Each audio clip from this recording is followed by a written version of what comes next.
Hey guys, in this video I'm going to explain to you how you can switch from a T-Mobile to AT&T, and it's really easy and simple. So first things first, what you need to do is you want to find the wireless plan that actually suits you the best. Then you want to basically select which plan will be appropriate for you and your needs. Like you can come here, see what your monthly costs would probably be, what you can get from that.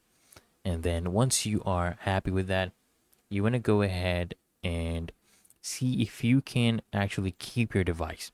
If your device is actually compatible with the AT&T network, you can just search on Google for AT&T network compatible models.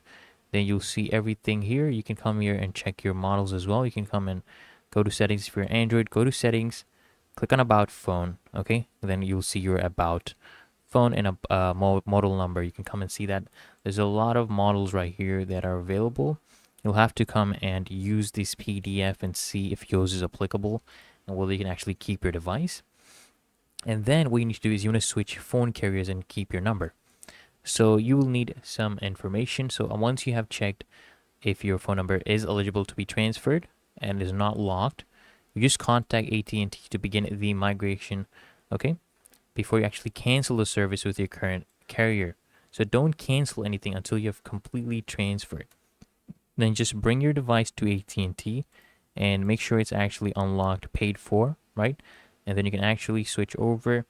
And then what you can do, you need some information before you come there. You need the name and address on the account, on your previous account, the account number, and the secret PIN or password on the account. Okay. And if you are bringing your own device, instead of buying a device from there, you'll need your phone's ESN or IMEI number. Okay. And if you don't know how to do that, really easy and simple. So you usually locate it at the back or under the battery. And if you have an iPhone, you can find this. Just dial a star #06#. Then if you want, before you make the switch, just back up your old phone. And then what you can also do is you can contact your old service provider after you make the switch. Really that easy and simple, guys. So I hope this guide provided value to you. And if it did, consider smashing that like button, as well as subscribing to frequently asked questions. And I'll see you in the next one.